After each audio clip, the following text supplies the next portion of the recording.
the Great Depression. Where did progress really lead?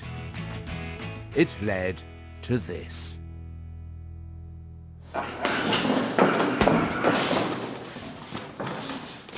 I'm not a boxing fan, but back in the early days of progress, plenty of New Yorkers were.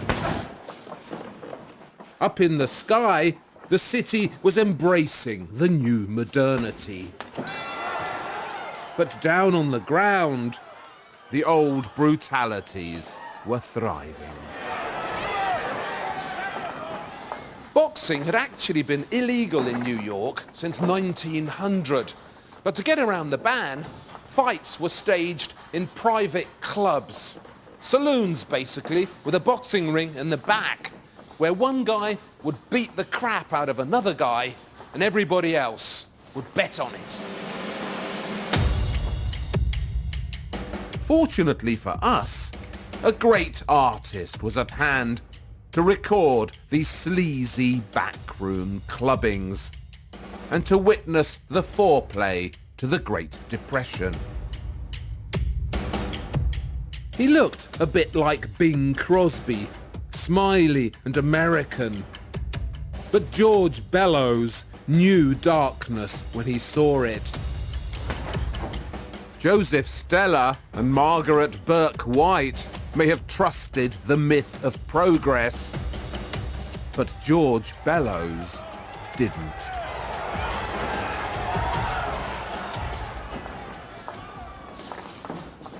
In his youth, Bellows had been a talented sportsman. He was so good at baseball, he was asked to turn professional by the Cincinnati Reds, but he chose art instead and became one of the very rare artists who made sport the subject of their best work.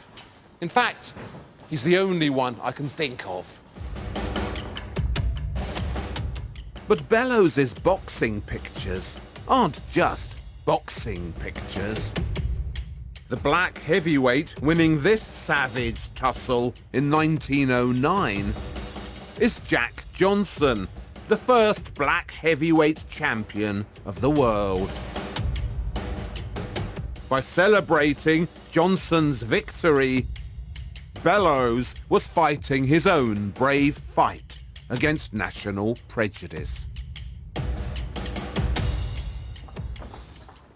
Bellows' studio was across the road from a dive called Tom Sharkey's Athletics Club.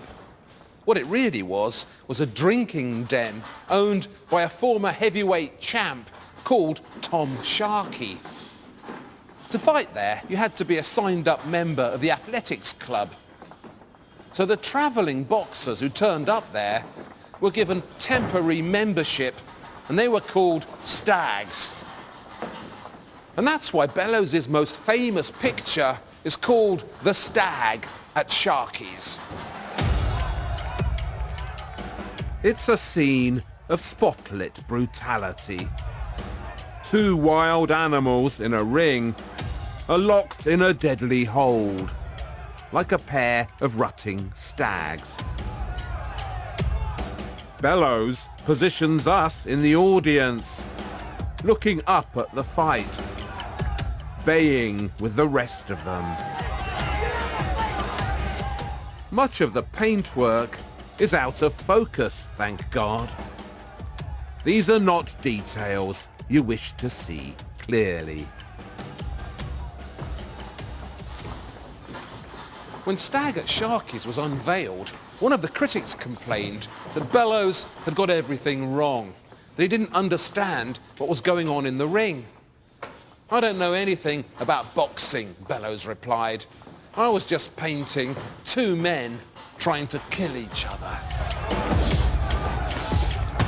So no, they're not really boxing pictures. That's just their cover. What they really are is dark proof of a primitive human appetite for violence. Coming up later in this film, there's plenty of colour and brightness and abstraction. But it's not coming up yet, and it never comes up in the art of George Bellows.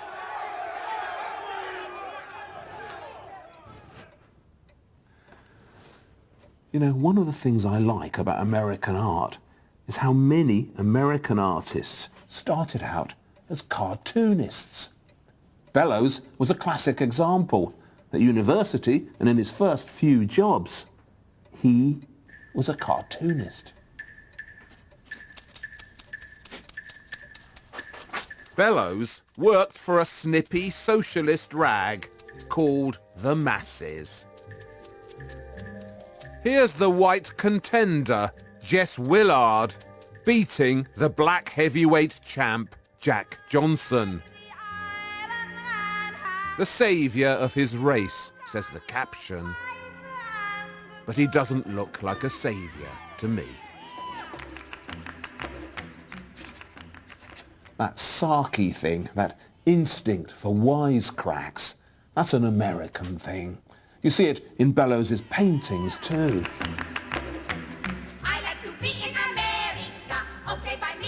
There's a marvellous one in Los Angeles County Museum.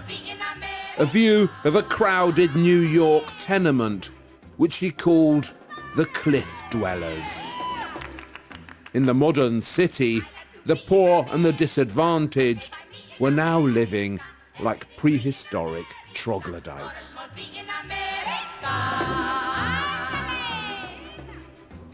You remember Thomas Hart Benton from the last film, the one about the Wild West? He was another one. Benton ran away from home at the age of 17 to become a cartoonist. Look into the corners of those tremendous murals that Benton painted up and down America, and you'll see him displaying his cartoon talents in observations that are sarky and pointed. These American wisecrackers, they're not funny cartoonists. They're not trying to make you laugh. These are grouchy observers of society, pointing out the problems. Philip Guston was another one. Remember him from the last film? Guston had a short spell as an